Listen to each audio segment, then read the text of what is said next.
Hello, magical people of the internet. I am Jen. Welcome to I Never Thought I Would, where we discuss doing things we never thought we would do and the tremendous places that they can lead us. I have a fabulous guest today. His name is Gary Turner. He is an author and a history buff. I had the pleasure of meeting Gary at the Word on the Street Book Festival in Toronto in 2019. Hello, Gary. Good morning, Jen. Good to see you again. So good to see you. I know it's been quite a while and the world has changed quite a bit since we've seen each other. It has, but we've kept in touch over the last couple of years, and as I said, it's good to talk to you today. So Gary, I'm sure over your travels, you've done, a couple things in your life you never thought you would. Would you please share one of those today with us? Yes, I will. And it was in life, there's some highlights, and this story I want to share with you is definitely one of them. I've been a lifelong history buff, ridden motorcycles for decades, and I once lived in Europe years ago. And what I always wanted to do, but never thought I would do it, was get organized and actually take my motorcycle over to Europe for for a tour lasting several months and visiting all the First War sites that I've read about for years. And I also wanted to go and visit where my grandfather was born and raised in England. So I went and did that in 2011. So that was one thing that was always kind of out there. Mm-hmm. And yet I finally got organized enough and thought, this is top of the list on the bucket list, time to go do it. And I did it. And it was a life-changing experience. That is amazing. I have so many questions about that. I don't ride motorcycles, but I've always had this fantasy of doing a bike tour of a few European countries because now they have those kind of motorized bicycles.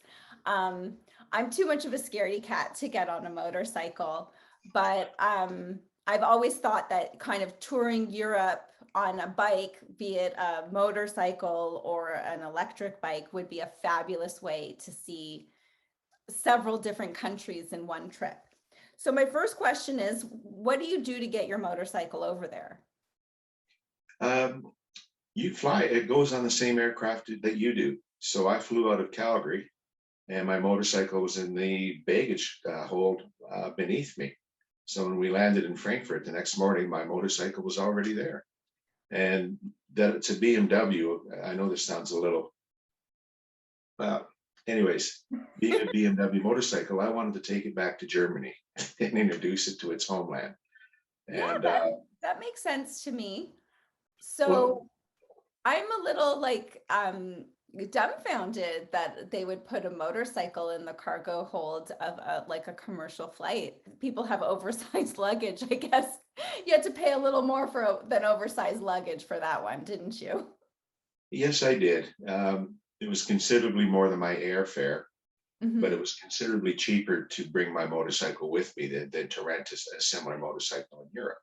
And they have safety protocols they want you to follow. They have a safety checklist of all the things they want you to do in order to have the bike on the aircraft and have it and everybody's safe. Is one of the safety precautions is that it can't have any fuel in it? You're allowed to have, if I remember correctly, Janet, between 1 and 2 liters of fuel, just enough to get you out of the warehouse into a gas station. Got it. Yeah, that would make sense. Okay, so you landed in Frankfurt with your BMW motorcycle, and what was the first thing you did? If by that you mean where did I first go? Mm-hmm. I wanted to head north up along the Rhine. I wanted to go into the Koblenz area, which is one of the winemaking areas of Germany. And I was also subconsciously wanting to follow where German armies had gone in the First World War when they went west to Belgium and France. So I was camping along the way as well. And so the first morning I woke up, I was on the Rhine River and I looked out my tent and it was one of those moments, you're really doing this. So it was, every day was like that for me. Every day was just wake up and I'm so excited and so grateful to be able to do it and so pleased with myself that I had finally done that. Yeah, and it's funny because I guess with all the prep and all the kind of, hullabaloo of getting yourself over there and the arrangements, that it takes a day or two for it to register, like to wake up in your tent and look out and be like, oh my God, I'm actually here. It is. I wrote an article about it afterwards, but one of my thoughts, actually for most of the time, but especially the first day, was wondering how many flags had flown over the various towns I was at. And Mm. I could feel, being a historian, I could feel the currents of history flowing up and down the Rhine Valley. So, did you do this trip by yourself or did your wife Betsy join you? I went by as I said, I went for 9 weeks. The first just about 6 weeks, I was on my own. And Betsy said, you go over and you do all that sort of stuff that you think is fun. And then I'm going to come over and join you. And I want you to meet me in Frankfurt. And then we're going to go have some fun and do some interesting things. So she came over for just about 3 weeks. And so I wanted to show her the Germany that I knew from my teenage years when I lived there. So we went Mhm. through Germany and Switzerland, into northern Italy, across to Venice, of course, and then back through Austria, and then back to Frankfurt. And she flew home. So I still had a few weeks left after that. And I went and explored the places where I'd lived when I was younger, years earlier. Wow. And did Betsy ride along on her own bike or was she on the back of yours? No, she rides behind me. She's an excellent passenger. Okay, fabulous. Yes. Well, this sounds exactly like you described it. This is a bucket list trip. This is the type of thing that people will spend decades kind of fantasizing about. Wouldn't it be great if? And I think it's such an incredible feat that you were able to get it all organized, get it together, make the arrangements to take your bike there, and even get your wife to come join you for part of one of the legs of the trip. That's incredible. So I guess my question now is, out of all of the historical spots that you wanted to see, which was kind of the most impactful for you? I wanted to, as I said, I wanted to go where my grandfather had served in the First War because I Mhm. had some of his service records. And he was in the British Army. No, he left England in 1911 when he was 17 and came to Canada. That's right. We'll get into that. That's part of the book. Um, but so he was serving in the Canadian Air Force, the Canadian Army. The Canadian Army. He was with the cavalry. Okay. So the I'd have been over there 3 or 4 days, and I was at I wanted to go to Passchendaele, and that's a name that's familiar to a lot of Canadians. So I was there that morning. I parked my motorcycle, and it wasn't tourist season yet, but it was a very warm day midweek, and I was walking along Passchendaele Ridge, and because I've read so much about it, I knew what I wanted to see. And I Hmm. remember walking out from beneath some trees into the sun, and I started to cry because I realized that where I was standing, and there was a herd of dairy cows. They were just munching grass. It was a warm, sunny day. And I realized this was where thousands of young Canadians struggled through the mud and the blood and all of that to capture this ridge that I was standing on. And no one was threatening me. And that's the first time the tears just started. Wow. And the second time, of course, was at Vimy. And Hmm. I'm getting goosebumps thinking about that again, just thinking about my first. I stopped my motorcycle before I even parked it. I started getting emotional. I took my helmet off and went for a walk. And fortunately, it was not raining, but it drizzled, but enough, and that hid the tears because I knew how much that being there meant to me and also to the country of Canada. Yes. I just find the rich history of what our grandparents had to endure to secure the world that we know today and the world that we've had the privilege of living in, especially as Canadians, because we're quite low key as Canadians, but this is one of the best, if not the best country in the world. I agree completely, completely agree with that. And to me, it was an honor to be able to do that, to be able to walk in those footsteps of those men. And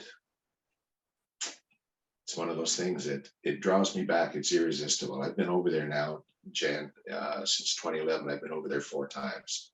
Wow. And in 2018, Betsy and I, along with 2 of our best friends, we went over for the 100th anniversary of Remembrance Day of the armistice signing. And we were standing at 11 a.m. in Mons, Belgium, where the war ended and where the Canadian War ended. And I thought my wife might be bored. And she said, no, she said, I understand now. She said, this is very spiritual, seeing all of this. So that's for me is a confirmation that I need to do it again.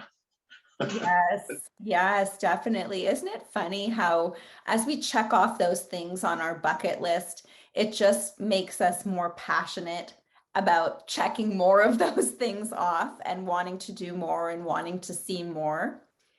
And I I know we can go on for a couple hours talking about your extreme history knowledge. But I do want to get into your book, and it's called I'll Take My Chances. And I remember when you and I first met, you mentioned that it didn't start off as a book, it started off just as a story that you were writing for your wife. And, you know, you never intended or expected it to become a novel, let alone a trilogy, because yes, it is part of a trilogy. And you're a phenomenal writer. This was one of the most enjoyable books I've read in the past few years. And I read quite frequently. And so I know you started it as a gift for your wife. Where did you get the idea? It is a historical piece, it's a period piece. I have many questions, but let's start off with the first question. What inspired you to write this for your wife? This short story as it was birthed? She's been my biggest fan in terms of encouraging me to write. Mm. And I've written her letters over the decades now, not just years, but decades, describing my travels and my thoughts. And I remember the first time I wrote her a letter, and I'm going back to 1980 now. The first letter I ever wrote her, I wasn't sure about what I'd written because I hadn't really expressed my feelings in that regard before. Mm-hmm. And she got the letter and she read it. And the next time we met, she said, I got your letter and it was enchanting. And I wanted to write more for her. So over the years, I've written her letters describing my motorcycle trips, for example, and how it felt to be traveling where my Indigenous ancestors once lived. Mm-hmm. And so when I went over for this trip in 2011, I told myself I keep a daily journal anyways when I do these things. Mm-hmm. But I was keeping the daily journal as something I could share with Bet. And so once I got back and I started editing it, then the storyline came to me. Well, why don't you kind of write a story and work in your trip, but as a family history? And from there, Jenna, it just took off. And so I wanted to go back to the beginning and write about my great great grandmother, who was part of the Dakota Mm-hmm. teepee people. So that's the first part of the story, because I have great respect for them. And I love the spirituality that's involved and the visions, the idea of going to get a vision. And I wrote that into the story. And then I moved ahead to my grandfather. And he was one of my he was definitely my childhood hero. I mean, what little boy wouldn't love his grandfather who spoiled him rotten? Exactly. And so that's where it all went to. And I wanted to write it for my wife. I wanted to show I wanted to prove to myself, but I also wanted to demonstrate to her that her confidence in my writing ability was well founded. And that's where it all started and came from, Jen. Okay, and this is fascinating to me because for our audience who is unaware, please tell us what your full-time vocation has been before you became a novelist. I followed my living in Alberta. It's called a Class 1 license. I think Ontario, it's called it's referred to as a Class A. I'm a truck driver, the big trucks, the semis. The big rigs. Yes, the big rigs. And so I've done lots of highway driving. I've run the mountains. I've done some ice road trucking. Not that I recommend that, but I've done that as well. And when I wrote the book, and people that I work with, um, at first they were a little surprised, and then people that have read it, and I'm thinking of one fellow in particular, and I laugh when I think about it. At first he was embarrassed that I said, no, it's exactly how I feel. He said, this guy's a truck driver and he wrote this book. He said, I think it's fantastic. Yeah. So those are the reactions of people that have read it. Yeah, I was actually shocked. You and I had a conversation when I called you up and asked you to do this interview with me. I had no idea that you drove a truck because, well, we didn't really get into that when we met at the book festival. We were just talking about our writing and our books and what was going on at the time, at the present moment. And after having read your book, hearing that you drive a truck, I was floored. It was a huge eye-opening experience because we all judge books by their covers. We all judge people based on certain things. And it was just a testament to how multifaceted each individual human is, because it was a delightful reminder about how each individual is so rich that we can't be, we can't be so close-minded as to judge people, by what they do or what they have shown thus far in their lives, because we're all capable of such monumentous things, even though we haven't achieved them yet, so to speak. Yeah. Yes, I can agree with that. I've been guilty of that in the past. And as a bit of a side note, when I do long haul trucking still, I carry several sets of books in the truck because somebody somewhere will say, "Here, you're a writer. I'd like to buy your books." Mm-hmm. So sometimes at night in the bunk, as I'm relaxing, and I'll pick up one of the books, I'll start reading it, and I chuckle to myself because I'll read it and I thought, you actually wrote this. This is not bad. Yes, exactly. Not only is it not bad, I can tell you it's phenomenal. You're a phenomenal writer. And now let's get into a little bit of the details of your book. So as you said, you mentioned your great grandmother in the book, who is Dakota. And then you also have incorporated the story of your grandfather, who came from England as a teenager and immigrated to Canada. So, so I'm curious to know how much of the book is truth and how much is fiction, because even though we start with true stories, a lot of times we have to take liberties. So how much of the book is based in reality? As I mentioned in the introduction, I took great literary license with some of the people that are depicted in it. Mm-hmm. So the fact I wrote in my great grandmother, being Dakota, they're called Assiniboine Sioux. My grandfather married, when he married my grandmother on my father's side, she's Métis. And I wanted to write that into the story and how that affected his life and changed his outlook on the world. Mm-hmm. Because Grandpa was very much a product of Victorian England at mm-hmm. that time.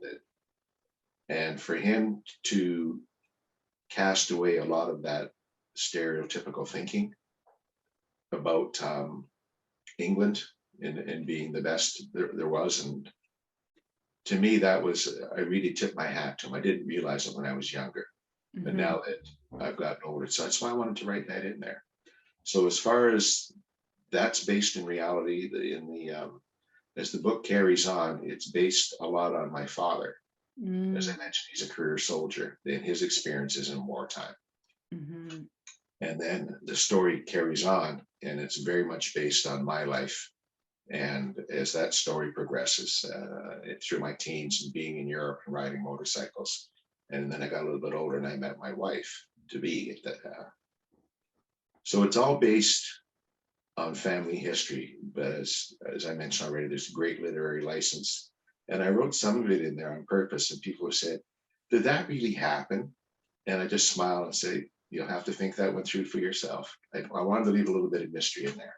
Yes, definitely. So would it be correct to say that book one is more about your grandfather's history, book two about your father, and then book three about you? Correct. Uh, Half of book two is about my grandfather, about my father, and being an army brat, growing up on an army basis. I got to know a lot of men, Mhm. and I didn't know what it was at the time because it hadn't been diagnosed with a proper name. But I realized now in later years it was PTSD. Mhm. So I was able to write a lot of that. And the one character in book two that comes back from his war in Europe comes back with a severe case of PTSD. He's traumatized by it. Yeah. And the character that's based on, so I introduced the character that's based on myself and Betsy partway through book two as teenagers. And then I'm old enough to have probably been involved in the Vietnam conflict. And a lot of young Canadian teenagers, like myself, being around the military, wound up joining the American forces, and some wound up in Vietnam. Mhm. So my dad kind of dared me one time to actually go and join. It was one Friday evening after we both had one or two too many beers, and we got into that discussion, and it was kind of like, okay, let's go do it. And fortunately, my mother overheard that conversation, and that was the end of that. But in the story, I wanted to take it beyond there to what would have, I think, might have happened in Vietnam. So that's where the story goes at that point. And then maybe a bit of a spoiler alert. He comes back. He has his own struggles and trials and tribulations, but he works through it, and he winds up, he lives a good life, a happy life. Incredible. Incredible. Yes. And just the subject matter is fascinating because it's based on history. And I think when there's something rooted in a historical fact, it's just, it draws us in because it's something familiar. It's stuff we've learned about, it's stuff we've seen documentaries about. But you have this brilliant talent for breathing life into characters and really painting a vivid, colorful story. And I just find your writing so enjoyable. And I'm I can't recommend these books more because they just, to me, I love the Canadian history. I loved getting to know a little bit of information about the Sioux. And in book one, it there's some flashbacks and it refers back to the last natives who were actually allowed to roam free on the prairies before they were forced into reservations and things like that. And also in light of the atrocities that have been surfacing in Canada with our history, with mass graves of Native children being uncovered recently. I think this is a beautiful tribute to a lost time. And yeah, to me, it was just so fascinating and enriching, but also so thoroughly, thoroughly, thoroughly entertaining. And I think because you have this combination of having a wealth of knowledge, being a historian, and having traveled, first of all, across Canada, driving trucks, and then also on your motorcycle trips to Europe, you've seen things that most people can only Google about. So the richness of your hands-on experience combined with the wealth of knowledge of history just makes this perfect combination where you are a superb storyteller. Well, thank you for that. Can I throw in a little tidbit? Of course. I wrote the first portion of the book based on the character Walking Thunder. I wrote that last. Mm. And it's not a very long segment of the book. If I remember correctly, it's about 40 or 45 pages. Mm-hmm. But I wrote that last because what I really wanted to do was I wanted to go to the Black Hills in South Dakota. And that was heaven on earth to the Sioux people. And just to the north of the Black Hills, there's a mountain. In Sioux, it's Pahasapa. And what it is Bear Butte. It's called Bear Butte, we translate it. And that's where the young Sioux, they weren't warriors yet, but the young Sioux men went for their vision quest.